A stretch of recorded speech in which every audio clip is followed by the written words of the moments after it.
మిత్రులందరికీ జై శ్రీరామ్. ఇతను ఒక న్యాయవాది, 2-3 సార్లు పీహెచ్డీ చేసి చెప్తా ఉంటాడు. అదేవిధంగా అంబేద్కర్ ఇస్తున్నట్టు హిందువుల గ్రంథాలను మంత్రాలకు వక్ర భాష్యం చెబుతూ సమాజంలో తనకు తానుగా గొప్ప మేధావిగా చలామణి అవుతున్న ఈ స్వయం ప్రకటిత మేధావి ఈ శుద్ధపూస ఏం మాట్లాడుతూ ఉన్నాడో ఒక్కసారి మీరే వినండి మిత్రులారా.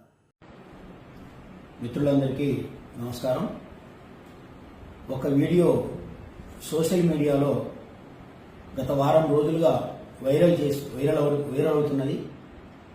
కొంతమంది వ్యక్తులు కావాలనే ఈ వీడియోను కట్ చేసి మొత్తం సారాంశాన్ని పెట్టకుండా కొద్దిగా మాత్రమే ప్రజల్ని ఏ విధంగా రెచ్చగొట్టే విధంగా ఉన్నటువంటి అంశాలను మాత్రమే ఆ మేరకు మాత్రమే తీసి సోషల్ మీడియాలో పెట్టి ప్రచారం చేస్తూ ఉన్నారు.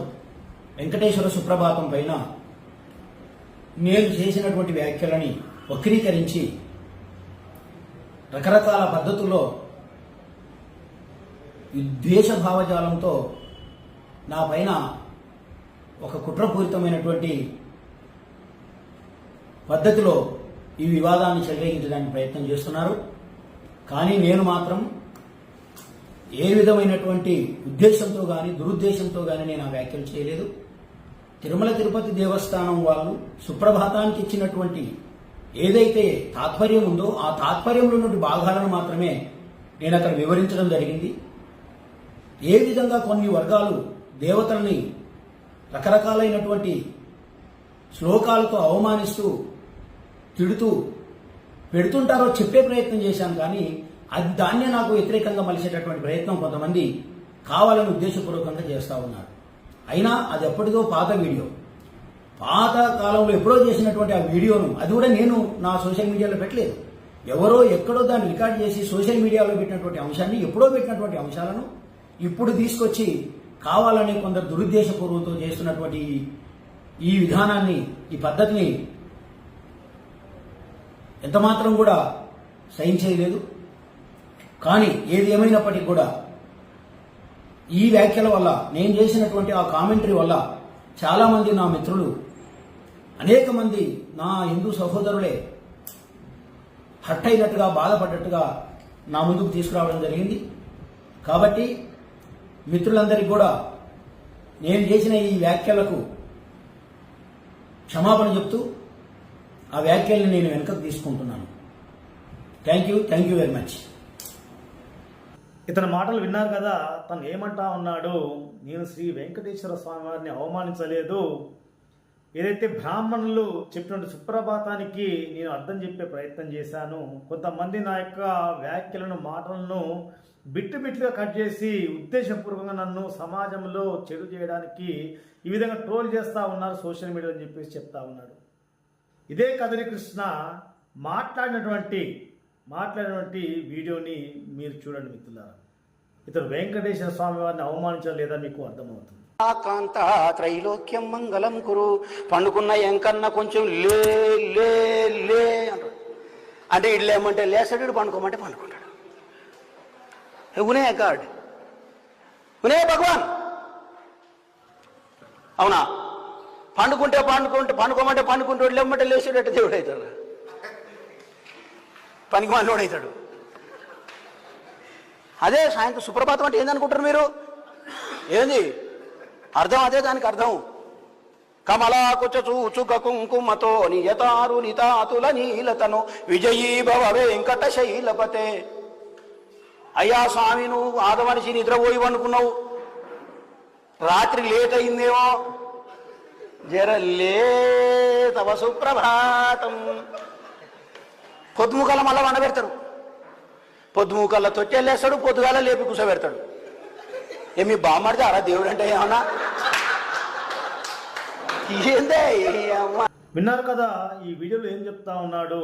సుప్రభాతాన్ని చదివిన తర్వాత పడుకోమంటే పడుకునేవాడు, లెమ్మంటే లేసేవాడు దేవుడు ఎలా అవుతాడు, పలికిమానుడు అవుతాడు అని చెప్పేసి వ్యంగ్యంగా వెటకారంగా నవ్వుతూ మాట్లాడుతున్న ఈ కదే కృష్ణ, ఇది నీవన్న వ్యాఖ్యలు కావా? కోట్లాది మంది హిందువులు దైవంగా ఆరాధించినటువంటి వెంకటేశ్వర స్వామి పనికిమాలినవాడు అవుతాడా? నీవు పిహెచ్డి చేసిన చెప్తా ఉంటావు, న్యాయవాదం చెప్తా ఉంటావు, రాజ్యాంగాన్ని గౌరవిస్తా అని చెబుతూ ఈరోజు ఇంకొక ధర్మాన్ని, ఇంకో హిందూ మతాన్ని ఆచరించినటువంటి వారి పద్ధతులను, ఆ యొక్క భగవంతుని విమర్శించమని, ఇలాంటి దుర్మార్గమైన నీచమైన వ్యాఖ్యలు చేయమని చెప్పేసి ఏ రాజ్యాంగం చెప్పింది? హిందూ ధర్మం పైన కుట్రపూరితమైన ఉద్దేశం నీ మనసులో పెట్టుకొని ఉద్దేశపూర్వకంగా చాలా కాలం పాటుగా హిందూ ధర్మాన్ని విమర్శిస్తూ, హిందూ దేవీ దేవతలు విమర్శిస్తూ, హిందువుల గ్రంథాలను మంత్రాలకు వక్ర భాషను చెబుతూ సమాజాన్ని తప్పుదోవ పట్టిస్తున్నటువంటి దుర్మార్గమైన నీచమైన ఆలోచన నీది.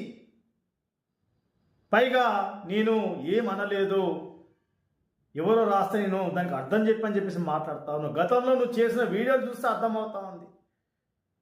ఎందుకంటే ఈరోజు ఇంతమంది, కోట్లాది మంది యొక్క మనోభావాలకు విలువలేదా? వాళ్ళు పూజించే దేవుని ఇంత బహిరంగంగా, ఇంత ఓపెన్గా పనికి మాలోడని చెప్పేసి మాట్లాడుతూ ఉన్నా అంటే నిన్నేమనాలి సమాజం? అంటే ఎవరు మమ్మల్ని ఏమంటారు, ఎవరేం చేసిన అహంకారమా, లేక నీకు నేను న్యాయవాది ఉన్నటువంటి గర్వమా? ఇంత ఘోరంగా అవమానించడమే కాకుండా మళ్ళీ దురుద్దేశంగా నా మీద ఈ యొక్క వ్యాఖ్యలు రుద్దుతూ ఉన్నారు, బిట్లుగా కట్ చేసి చెప్తా ఉన్నా అని చెప్పేసి మాట్లాడుతూ ఉన్నావు. అంతేకాకుండా గతంలో నేను ఎప్పుడో అన్న వ్యాఖ్యలు ఇవని చెప్పి చెప్తా ఉన్నావు. మరి గతంలో ఎప్పుడో అన్న వ్యాఖ్యలు ఇప్పుడు లెక్కకు రావా? గతంలో ఎప్పుడో నేరం చేశాను, అది ఇప్పుడు చేసింది కాదంటే అయిపోతుందా? నేరం నేరం కాకుండా పోతుందా? ఇది తప్పు తప్పు కాకుండా పోతుందా? నువ్వు యొక్క దాంట్లో తప్పించుకునే ప్రయత్నం చేసినప్పటికీ నీ గతంలో ఎన్నో వీడియోలు, హిందుత్వం పైన విషయం చెప్పిన వీడియోలు ఎన్నో ఉన్నాయి. ఈరోజు హిందూ సమాజము ప్రతిసారి చూస్తూ ఊరుకుంటుంది అనుకుంటే నీ యొక్క మూర్ఖత్వం గుర్తుపెట్టు కదిరి కృష్ణ. ఎప్పుడే కానీ సహనం అనేది కొంతకాలం ఉంటుంది. సహనం కోల్పోయిన మరుక్షణం ఆ యొక్క ప్రజల ఆవేశాన్ని ఎవ్వరు కూడా ఆపే ప్రయత్నం చేయలేరు, ఆపలేరు. గుర్తుపెట్టుకో. హిందువుల యొక్క ఆక్రోశానికి, ఆవేశానికి దయచేసి ఇలాంటి పిచ్చి పిచ్చి మాటలు మాట్లాడి బలి కావద్దు. నువ్వు గుర్తుపెట్టుకో. ఎవరు మాత్రం ఎంతకాలం ఓపిక పడతారు? నీకు ఎవరిచ్చారు హిందూ ధర్మం యొక్క మంత్రాలను కానీ, వాళ్ళు ఆచరించే పద్ధతులు కానీ, వాళ్ళ దేవాది దేవతలు ఎవరైతే ఉన్నారో వాళ్ళందరూ కూడా అవమానించమని, ఈ రకంగా వ్యాఖ్యలు చేయమని చెప్పేసి హక్కు నీకు ఎవరిచ్చారు? నీకు ఆ భగవంతుని మీద విశ్వాసం లేకుండా వదిలేయి, ఆ గ్రంథాల మీద విశ్వాసం లేకుండా వదిలేయి. అంతేగాని ఈరోజు ఆ గ్రంథాల మీద దుర్మార్గమైన వ్యాఖ్యలు చేస్తూ, దుర్మార్గ భాష్యాన్ని చెబుతూ, ఆ భగవంతుని కించపరుస్తూ కోట్లాది మంది హిందువుల యొక్క మనోభావాలు దెబ్బతింటూ అధికారానికి ఎవరిచ్చారు? ఈరోజు చీకటి ప్రవీణ్ అన్నగారు జుబ్లీహిల్స్లో కేసు పెట్టడం ద్వారా నీ యొక్క వ్యాఖ్యలు సోషల్ మీడియాలో ప్రతి ఒక్కరు సీరియస్ తీసుకొని నిన్ను తిట్టకుండా పచ్చి బూతులు తిడుతుంటే ఈరోజు తప్పని పరిస్థితుల్లో మళ్ళీ ముందుకొచ్చి ఏదో సమాధానం చెప్పి నీ మీద అపవాదం ఏదైతే వచ్చిందో దాన్ని పోటుకునే ప్రయత్నం చేస్తూ ఉన్నావు. నువ్వు ఏదో క్షమాపణ చెప్పినంత మాత్రాన కూడా నిన్ను హిందూ సమాజం క్షమించదు. ఎందుకంటే నీలో ఉన్న బుద్ధి ఎప్పటికీ మారదు. ఏదో ఈరోజు సోషల్ మీడియా లోపల బాగా ఆవేశానికి గురవుతా ఉన్నారని చెప్పేసి ఏదో చిన్న క్షమాపణ చెప్పే ప్రయత్నం చేసి దాన్ని పోటుకునే ప్రయత్నం చేస్తూ ఉన్నావు. కానీ నీలో ఎంత విషం ఉందో, హిందూ ధర్మం పైన ఎంత విషం చెప్తావో ప్రతి ఒక్కరు తెలుసు. రాబోయే భవిష్యత్తు లోపల కూడా నీలాంటి వారికి, నీకు కూడా ఇలాంటి దుర్మార్గమైనటువంటి మాటలు ప్రతి ఒక్కరు కూడా హిందూ సమాజం ఖచ్చితంగా సమానం చెప్తుంది. మీరు ఏదైతే ఈరోజు దేవీ దేవతను తిరుగుతూ ఈ యొక్క మరి మంత్రాలు వక్ర భాషను చెప్తూ ఈరోజు ఇలాంటి నీచమైన వ్యాఖ్యలు చేస్తారో ఇవన్నీ కూడా భవిష్యత్తులో తగిన మూల్యం చెల్లించుకోక తప్ప. గుర్తుపెట్టుకో కదిరి కృష్ణ అనుకుంటున్నాం. ప్రతిసారి కూడా నా యొక్క ఆర్డర్లు చెల్లుతాయి అనుకోవడం యొక్క మూర్ఖత్వం. ప్రతి ఒక్కరికి సమయం వస్తుంది, ఆ సమయంలో ఖచ్చితంగా మూల్యం చెల్లించుకోవాల్సింది గుర్తుపెట్టుకో. జై శ్రీరామ్, భారత్ మాతాకి జై. మా మాత భరత మాత, మా నీతి కృష్ణ గీత, గుండెల్లో రామనామం అనువనుగుణ